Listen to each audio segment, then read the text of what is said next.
Today's video starts on page 35 in your packet. This is video 7. It is the problem of the day, but I'm going to help you set these 3 problems up, and then you're going to decide how you want to solve the system of equations. Do you want to graph them? You need graph paper if you're going to do that. Or are you going to use elimination or substitution? You decide.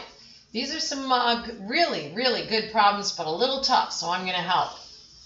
8 years ago, Mr. Fontana was 6 times as old as his son. So that's one equation. In 12 years' time, he will be twice as old as his son. That's the second equation. How old are they now? Okay, so I can see that they set a table up for us, and Mr. Fontana is F, so let F equal Mr. Fontana, and let S equal his son. So 8 years ago, F minus 8 is Mr. Fontana's age, and S minus 8, right? You would subtract 8 years from your age if you wanted to know 8 years ago. So that I'm going to start with that first line there and plug those expressions into the first equation. 8 years ago, Mr. Fontana was, that's the equal sign. So Mr. Fontana was 6 times as old as his son. 6 times his son 8 years ago. Okay, that's your first equation. So I would go ahead and distribute and make your F and S's on one side and your numerical constant on the other. So get it to be something like, F minus 6S equals whatever you get. Okay, so I would distribute and move that equation around just a little bit. Second thing, in second equation, in 12 years' time, he, Mr. Fontana, so F plus 12, will be, that's the equal sign.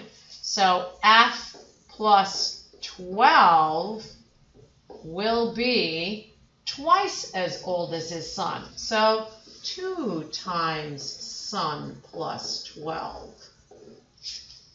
And again, for both of these, you're going to want to distribute first, and then get your F and S's on one side and your number on the other side. Distribute first, get your F and S's on one side and the number on the other side. So then you'll see that you can either eliminate or substitute or graph if you want to graph. You need graph paper if you're going to graph. So you finish that question. Number 15. In an experiment, Matthew was given 2 saline salt solutions, whose concentrations are shown below. So solution A is the X, and it's a 30% solution. And yes, you can't put percents into a equation, so we have to use their decimal equivalents. So X is solution A, which is 30% concentrate. And Y is solution B, which is an 18% concentrate. He had to prepare 10 fluid ounces of a new saline solution with 27%. So the new one is 10 fluid ounces. Oh, okay, that's one of my equations. So my X plus my Y has to equal 10. That's one of the equations. So solution A plus solution B, altogether just the fluid ounces, has to equal 10 fluid ounces. Now I'm going to put the value into this.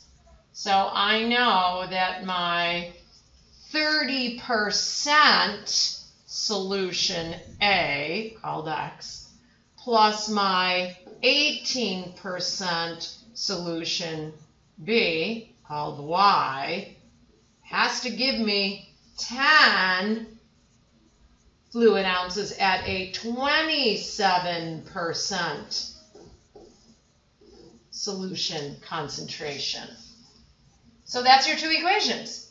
you can either solve the first equation for x or y and substitute in, or you can, eliminate by multiplying by something. I probably would clear those decimals in the second equation first. That's what I would do, but you don't have to.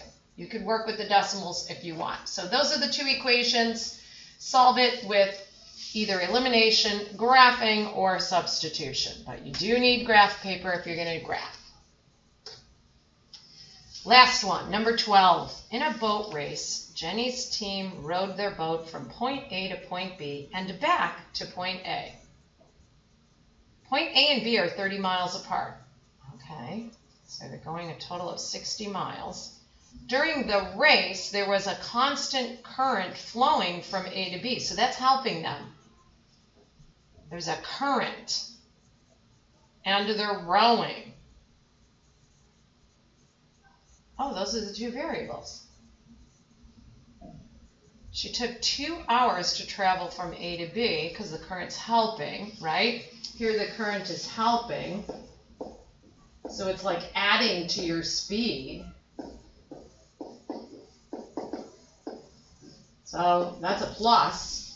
And here the current from B back to A, the current is causing like a drag or, not helping. So that would be a subtraction. It's taking away from the speed of the boat. Calculate the speed of the boat. Well, I'm going to call the speed of the boat x.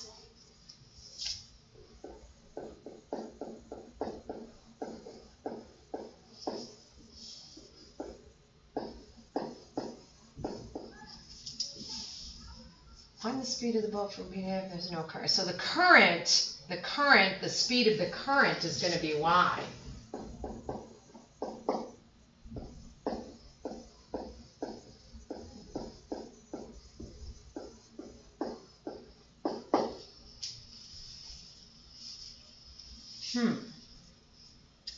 Find the speed, calculate the speed. Calculate the speed of the boat from A to B and B to A. Find the speed of the boat from A to B if there was no current, and find the speed of the current. Woo! Okay. So I know that distance equals rate times time. So to go from A to B, distance is equal to your speed times your time, right? I know my distance is 30 miles, so 30. My speed, I don't know. I don't know the speed of the boat or the current. So they're just x and y. But it's taking me 2 hours times my time. So 2x, this time, 2 times the speed of the boat, because my time is 2, plus, remember the current's helping me, 2 hours is my time times the speed of the current. That's the first equation. Now going from B back to A, that's going to be my second equation. And again, distance equals rate times rate of speed times time. So my distance is still 30 miles. Now it's my time is 2.5, right? It's kind of hard to see this in here, but that's 2.5, and this is 2. So now my speed of my boat takes times my time is 2.5x, but that current is dragging. It's not helping us, so it's subtracting. And it takes 2.5 hours, the speed of the current. Those are the two equations. So you're going to solve this to get what is the speed of the boat and the speed of the current.